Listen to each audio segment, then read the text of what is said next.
Le 12 octobre dernier, à l'occasion de la première fête du numérique dans le Pays de Bitche, le syndicat des communes du Pays de Bitche a inauguré le réseau Tubéo, dont l'installation des équipements se terminait enfin. Aujourd'hui, le réseau Tubéo est responsable de 10 486 abonnés. Le Pays de Bitche peut se targuer d'être un territoire numérique. Nous n'avons pas encore l'infrastructure routière nécessaire. Nous avons déjà l'infrastructure connectée. Et ça, c'était effectivement très important, car c'est le travail de demain. Maintenant, reste à nous, utilisateurs, d'en profiter. Qu'elle soit particulière ou professionnelle, il faut exploiter ce merveilleux outil qu'est la fibre optique. Si les équipements sont là, les utilisateurs ne sont pas encore tout à fait au point avec l'univers 2.0.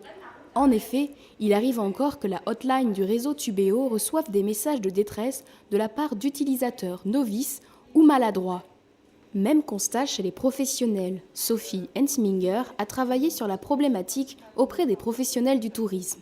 Sur l'ensemble du territoire du Pays de Bitche, seuls 36% des partenaires touristiques possèdent un site internet. Il y a énormément de révolutions et les professionnels de tourisme, leur métier à eux, c'est d'accueillir les gens, c'est de proposer leurs prestations, leurs services et du coup, ils n'ont pas forcément le temps de se former à Internet à côté. Parce que les vacances se préparent davantage sur Internet, l'Office du tourisme du Pays de Bitche propose d'accompagner les professionnels du tourisme pour une utilisation optimale de l'outil web. De toute la Moselle, l'Office du tourisme du Pays de Bitche est le premier à tester les ateliers numériques. Lundi dernier, Emmanuel Winstein a animé un atelier pour former les participants au référencement naturel de leur site Internet. L'atelier s'adresse à des personnes qui ont déjà un site web, à des personnes qui ont comme objectif de créer un site web pour bien démarrer, se poser les bonnes questions avant d'acheter un nom de domaine, de faire son positionnement de communication. Et donc c'est un public assez large. On aura des novices et on aura des personnes qui ont déjà une connaissance en HTML, peut-être même en programmation.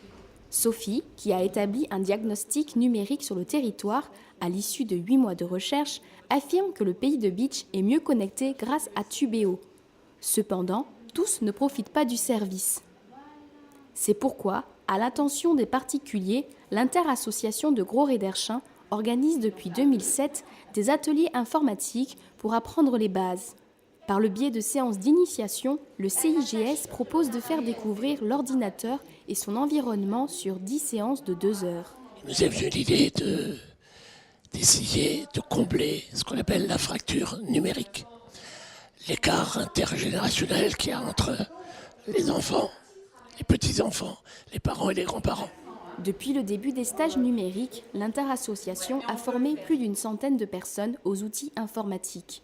De son côté, Tubéo a mis en place un partenariat avec Akiza, un site internet qui met en relation des jeunes familiarisés aux outils informatiques et leurs aînés, afin que les plus aguerris conseillent les moins dégourdis.